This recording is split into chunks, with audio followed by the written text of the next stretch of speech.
Bem-vindos a mais um programa. O tema de hoje é Reforma Curricular Universitária. A UFMG situa-se entre as melhores universidades do país. Neste ano, a UFMG iniciou um processo amplo de discussão objetivando implementar uma nova reforma curricular, atendendo aos desafios de bem formar a pessoa humana, o profissional e o cidadão. Além disso, a UFMG acompanha o movimento das grandes universidades americanas e europeias que modernizaram seus cursos de graduação em atenção ao processo de globalização, ao avanço da ciência e da tecnologia e ao nosso desenvolvimento.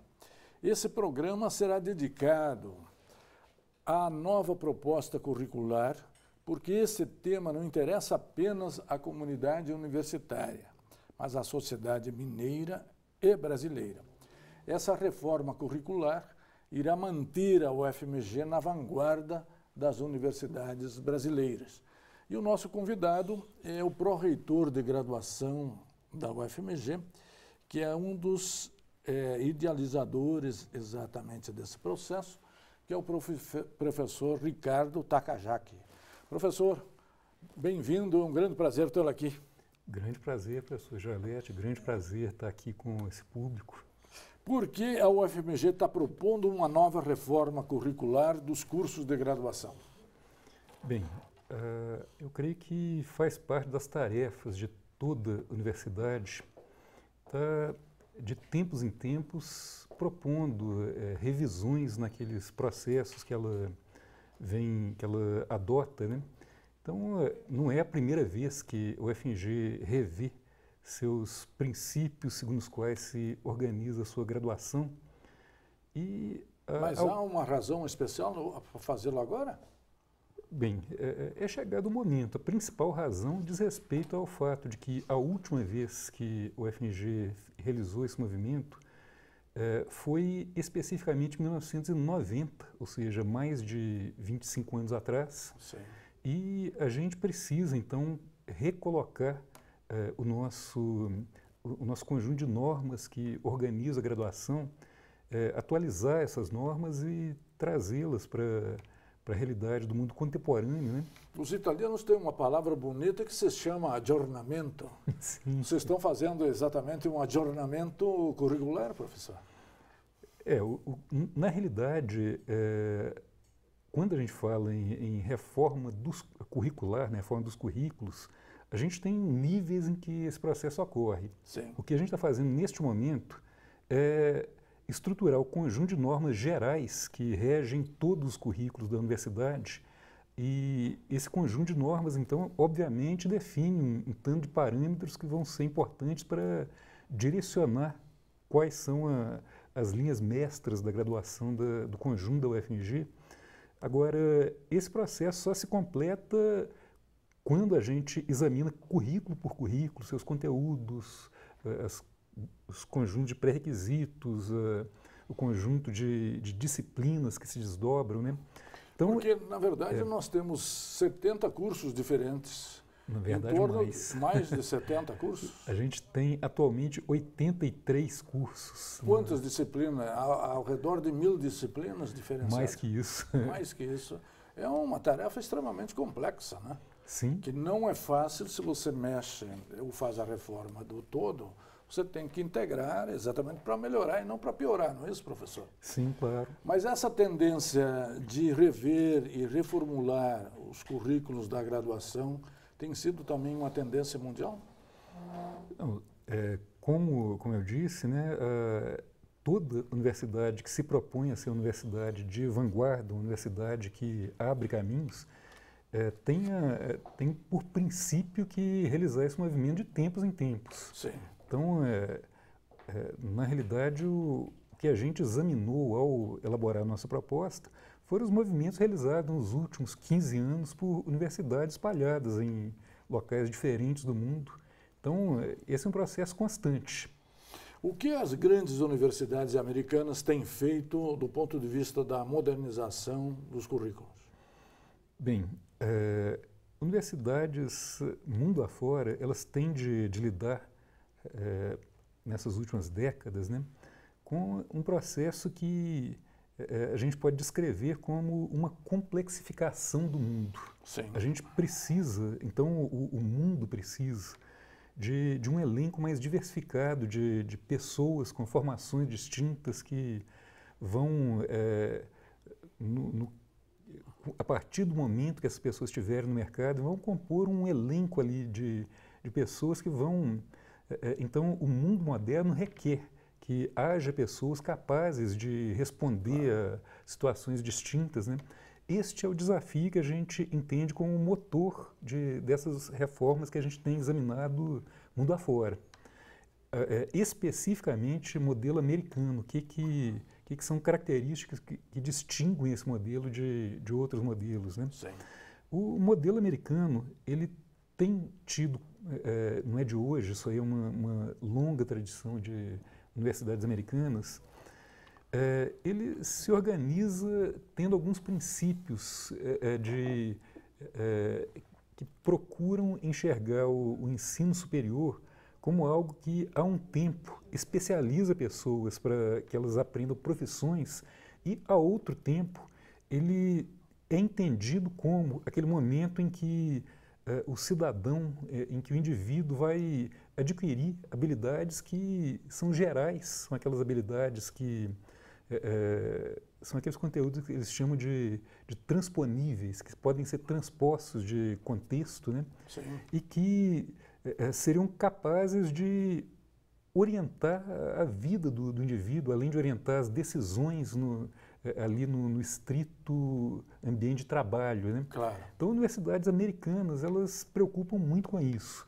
Os currículos delas, ao lado desse movimento de diversificar conteúdos, de diversificar temas que são abrangidos, que é um movimento muito forte, elas têm pesado também na questão de manter núcleos comuns de conhecimento que atravessam os cursos, as áreas do conhecimento e que são comuns a todos os estudantes de uma dada universidade. Então, isso caracteriza o sistema americano. Perfeito. No segundo bloco, nós vamos trabalhar qual tem sido o movimento das universidades europeias. Um instante só, voltaremos já.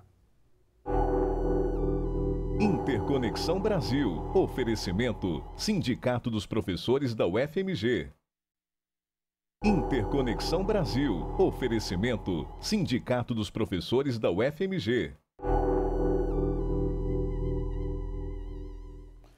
Bem-vindos de volta. Nós estamos trabalhando o tema Reforma Curricular Universitária. Estamos tratando fundamentalmente da reforma curricular em andamento na UFMG.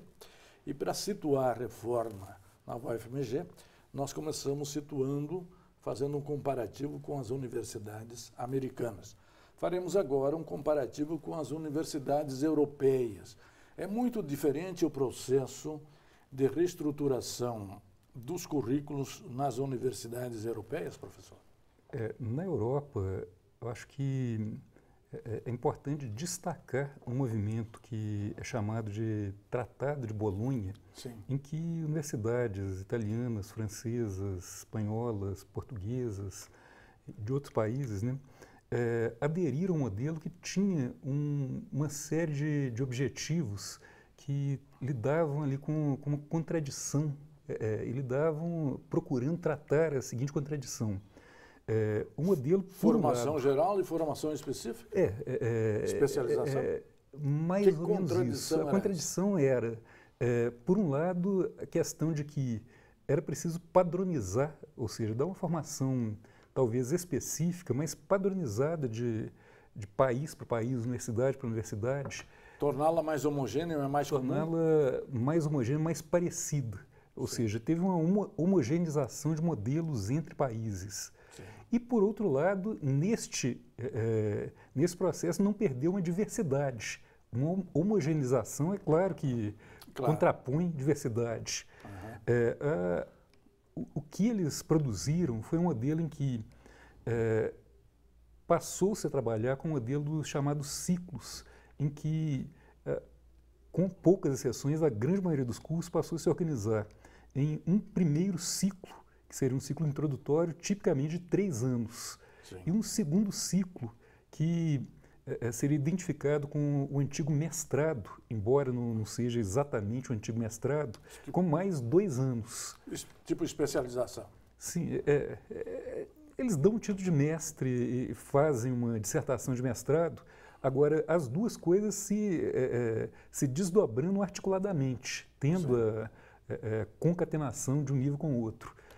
O interessante nesse modelo é que ele foi concebido para permitir o movimento de pessoas entre universidades, inclusive de países distintos, Claro. quando do momento em que você vai do primeiro ciclo para o segundo ciclo. Esse era o grande objetivo. Facilitar o intercâmbio. Sim, era um objetivo, inclusive, político, constitutivo da União Europeia, né? Sim.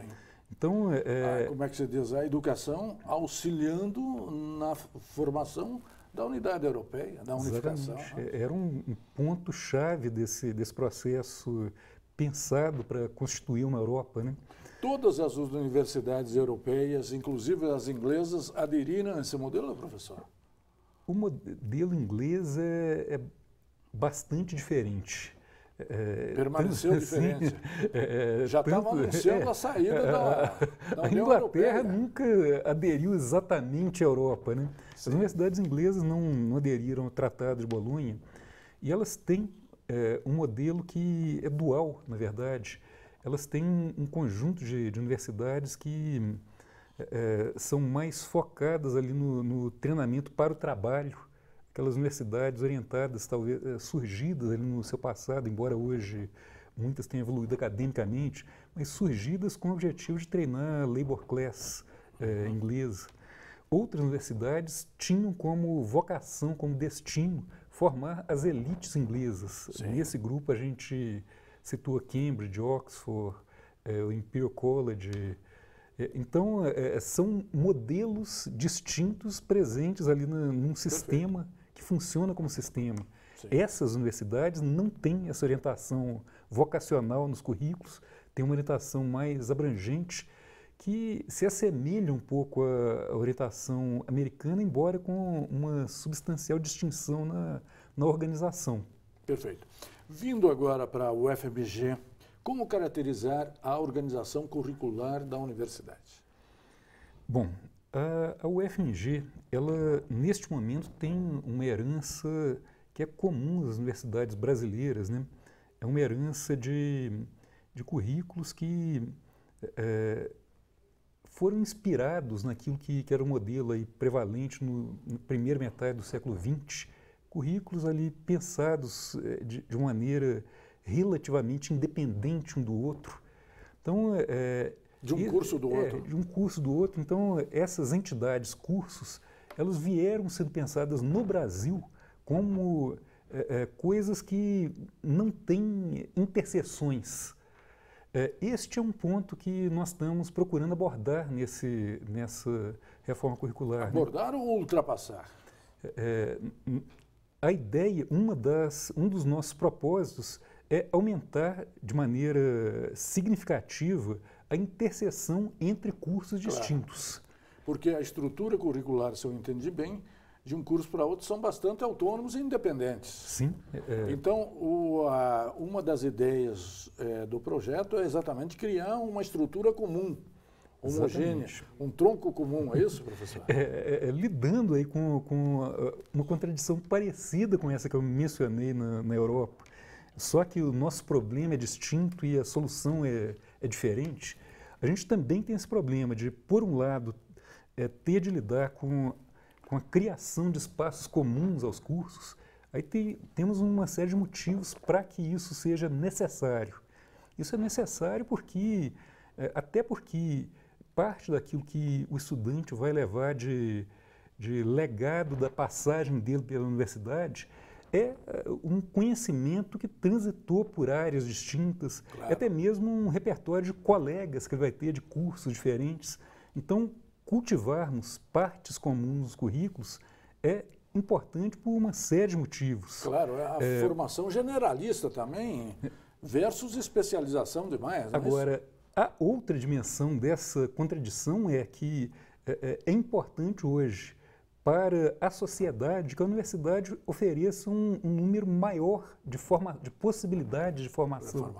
Então é algo que em todos esses países que foram mencionados na nossa conversa, isso é um problema central que foi tratado de formas diferentes. Claro. A UFMG tem um projeto de tratar essa questão possibilitando. Então a nossa proposta visa também possibilitar recombinar os cursos de maneira que o estudante possa trafegar em um curso, mas aproveitar parte do trajeto em outro curso, tendo assim uma formação que faça uso de competências diversas instaladas na universidade, assim permitindo diversificar o elenco daquilo que a gente oferece. Claro.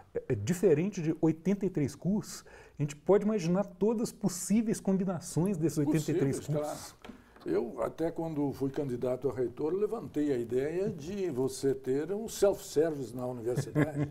As próprias pessoas montariam um pouco o seu currículo, etc., mas são ideias do passado que eu vejo que nessa reforma talvez haja agora condições de fazer e de dar ao estudante maior liberdade para escolher a sua formação.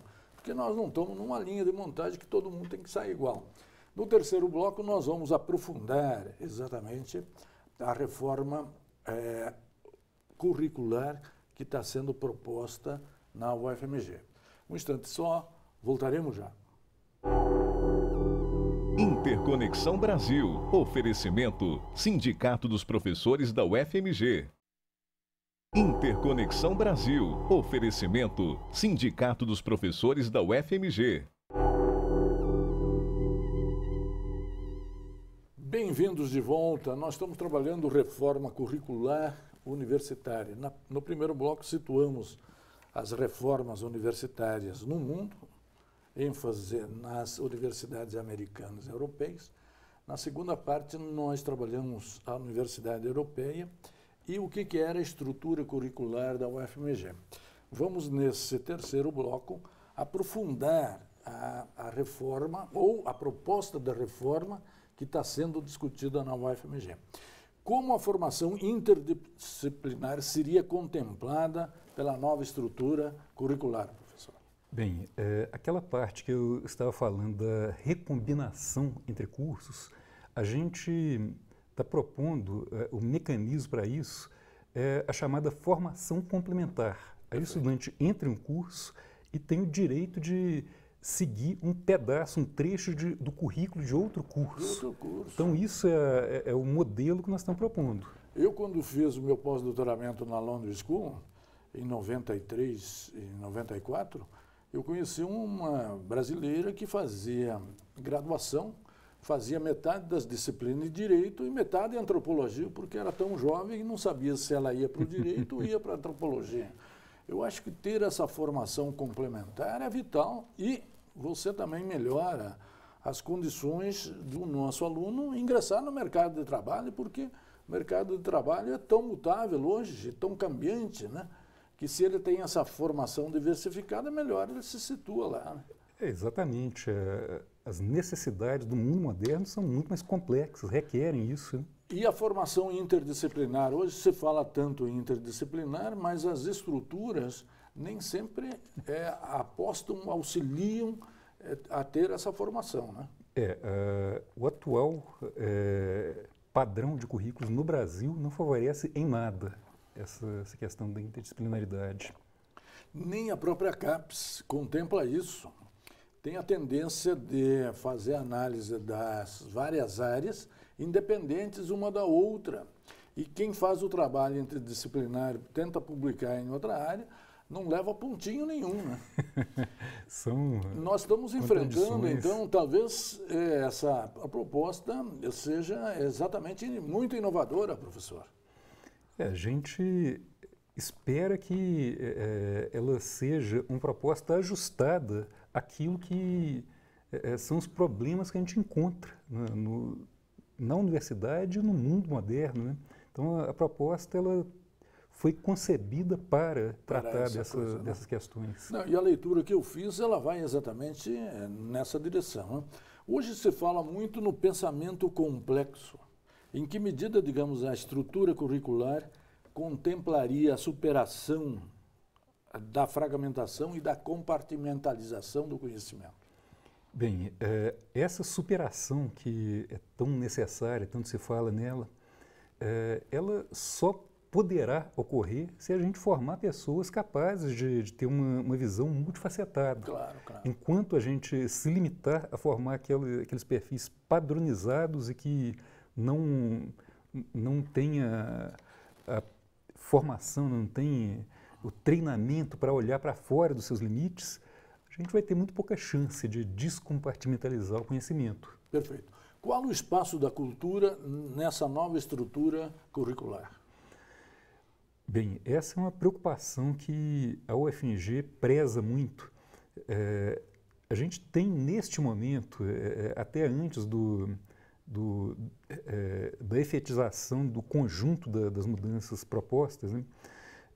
Neste momento a gente tem uma série de pequenos experimentos de coisas que estão sendo feitas, de elementos dessa proposta que estão em prática. Sim. Uma das coisas que estão em prática se chama Bem, a gente tem uma estrutura chamada formações transversais. Que estão em andamento, são ofertadas assim, são pequenos currículos de poucas disciplinas ofertadas para todos os alunos de todos os cursos. Sim. Temos 4 dessas hoje em funcionamento. Uma delas se chama Formação Transversal em Culturas em Movimento e Processos Criativos. Sim. Exatamente para lidar com essa dimensão cultural que o estudante que quiser acesso a essas dimensões tem à disposição essa formação transversal. E elas são obrigatórias ou optativas? Não, são optativas. O estudante faz se quiser. Você já começa dessa maneira, né? Começa dessa maneira. Sempre que se faz uma reforma, há muita resistência. Como é que os professores estão exatamente reagindo a essa proposta que eu achei excelente? Na realidade, a recepção da comunidade universitária tem sido boa. Inclusive porque é uma proposta que não vem na forma de um pacote fechado. Claro. Ela vem na forma de um conjunto de possibilidades que a gente apresenta para a comunidade e que vão ter de ser especificadas para cada área, para cada situação. Então, o debate que se coloca nesse momento é em que medida elementos dessa proposta são pertinentes para uma dada área ou para outra área. Então, colocada desta forma, eu creio que amplia essa possibilidade de uma boa recepção. Mesmo porque a sua proposta é mais geral, ela tem que ser especificada com os cursos, o agrupamento dos cursos e das disciplinas tem que ser feito por unidades, né? Precisamente. A gente tem uma série de pontos conceituais que só vão se traduzir em currículos a partir do momento que as pessoas que lidam com cada currículo se envolverem e trabalharem muito para adaptar os currículos a um outro formato, né? A ideia é aprovar isto este ano e começar a implementar no ano que vem, professor? Não, a universidade é mais lenta que isso. Mais lenta. A gente está num processo de discussão das normas acadêmicas, como eu disse, em que este ano a gente pretende repassar as questões conceituais importantes e traduzir essas questões em normas no primeiro semestre do ano que vem. De maneira que, em meados do ano que vem, a gente terá o conjunto de normas aprovado. A partir daí poderíamos colocar em prática. Agora, entre termos as normas aprovadas e currículos efetivamente ajustados a essas normas, provavelmente vai mais de um ano de trabalho árduo das pessoas, né, nessa adaptação.